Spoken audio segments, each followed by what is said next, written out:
कानी बहू। किशोरी लाल जी के बेटे राघव की शादी की बात जगह जगह चल रही थी, लेकिन किशोरी लाल जी को कोई लड़की पसंद ही नहीं आती थी। और उसकी एक ही वजह थी, किशोरी लाल जी का लालची होना। उनको लड़की वालों से मोटा दहेज चाहिए था और इसी चक्कर में एक दिन वो एक बहुत पैसे वाले के घर अपने बेटे का रिश्ता लेकर पहुंचे। उस आदमी का नाम था ओम प्रकाश।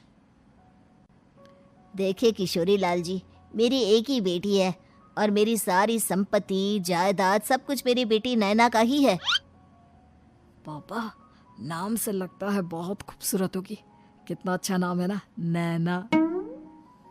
ओ, वैसे बात तो सही है आपकी। अब इतना पैसा है, जमीन जायदाद है, इकलौती बेटी, आप भी क्या करेंगे? सब कुछ उसे ही देंगे ना। बिल्कुल ठीक पहचाना आपने। बस बेटी की शादी और सारी जायदाद उसके नाम। पापा, बिना देखे हाँ कर दीजिए ना। इतना अच्छा रिश्ता फिर कहाँ मिलेगा? माला माल हो जाएंगे हम। मैं अपनी बेटी को बुलाता हूँ। अरे नहीं नहीं नहीं नहीं, आपकी बेटी का नाम नैना है, सुनकर ही लगता है बहुत सुंदर होगी। रहने दीजिए अंकल, मैं तो आपकी बेटी के नाम से ही इतना खुश हो गया हूँ कि उसे बिना देखे शादी करने को तैयार हूँ। अब तो मैं उसका चेहरा सीधे शादी के बाद ही देखूंगा। और इस तरह राघव नैना का चेहरा नहीं देखता और उससे शादी कर लेता है। शादी के बाद अपनी सुहाग रात पर जब राघव नैना का घूंघट उठाकर देखता है तो नैना की आंखें बंद थी। कितनी खूबसूरत हो तुम नैना, जरा अपनी आंखें खोलकर मेरी तरफ देखो तो सही। नहीं, मुझे शर्म आती है। अरे, मैंने तुम्हें शादी से पहले भी नहीं देखा, और अब अगर तुम आंखें खोलकर मुझे देखोगी भी नहीं तो मुझे अच्छा कैसे लगेगा?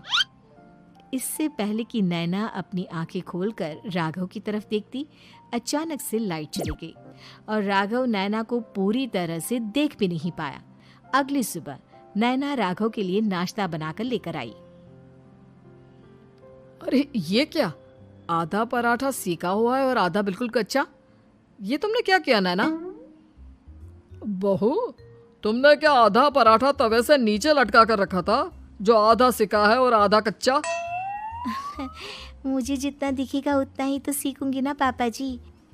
जहाँ जहाँ मुझे नजर आ रहा था वहाँ मैंने सीख लिया, जहाँ जहाँ नहीं दिखा वहाँ कच्चा रह गया होगा। इसका क्या मतलब है? ये कैसा मजाक कर रही है तुम? अरे बहू, तुमने इतना लंबा घूंघट क्यों लगाया हुआ है? देखो, हमारे घर में बहुओं को बेटी की तरह रखा जाता है, और फिर तुम तो इतना सारा माल लेकर आई हो। देखो,